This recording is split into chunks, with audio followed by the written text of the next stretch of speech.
So my name's Joy White. I graduated in 1998 and I now work as the manager of the Law Department at the London School of Economics. Thank you for coming, Joy. I'm really grateful to you for participating in this interview. I just have, a few questions to ask. So first let me ask, why did you choose philosophy?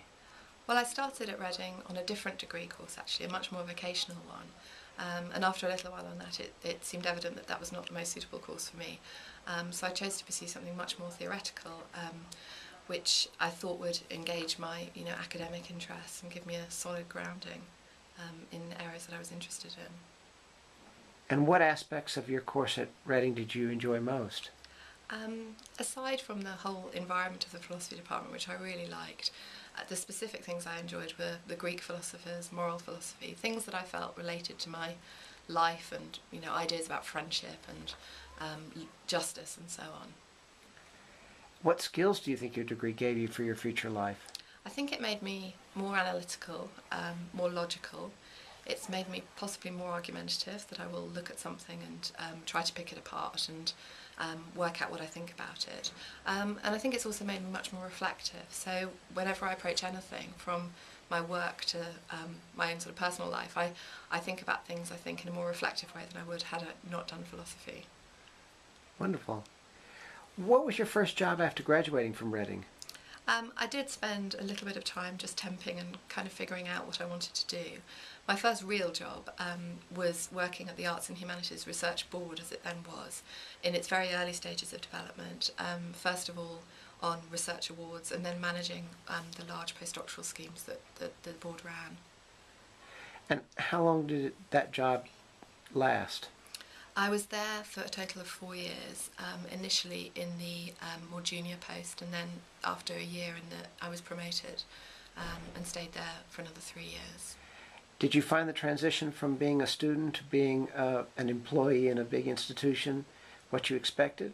It wasn't that big an institution at the time, so I think that helped because I didn't just feel like a small cog in a very large machine.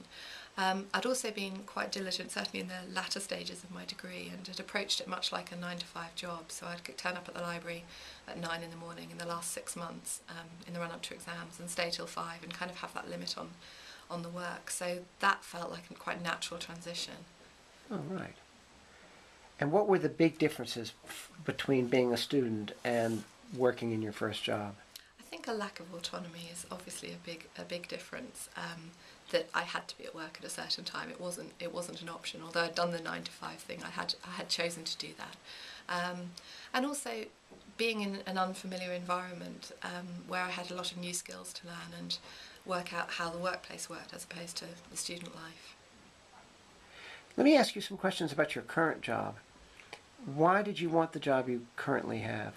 I moved to the London School of Economics in 2002 to work in the Centre for Human Rights, and I was there for 4 years, and at that point the job managing the law department was advertised, and it was a promotion for me because it's a much larger academic department, and it seemed like the right opportunity at the right time, and I'm really glad I made the move. It's been fantastically interesting and stimulating. Have there been any surprises in your current job? I think the volume of emails and the demands of that, and a feeling that one can often be firefighting all the time and not actually looking at the bigger picture, that's been one of the biggest challenges, I think, getting a sense of the longer term rather than simply dealing with the day-to-day immediate demands. And how important are communication skills in your current job? They're crucial. I deal with a range of people, from students who've just arrived to very experienced and very senior academic staff, to those in central administration, people from outside organisations, and it's really important to be able to relate appropriately to those different people and to recognise what they're interested in and what communication will be most effective.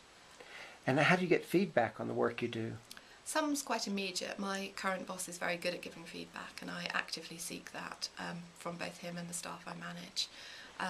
And just getting a sense of how things are received, and when I prepare papers for committees, looking at the discussion of those and what works well and what doesn't work well. And I think it comes back to being reflective. I do try to reflect on what I'm doing, so that is in a sense feedback from myself, which is useful as well. Do you feel adequately well paid? Yes, I think when one chooses the sort of public sector rather than the private sector, you make certain choices. But for me, the pay is very good because it comes with a work-life balance that I feel very comfortable with. I'm able to pursue other things outside work, and that's important to me. And roughly, what are your hours?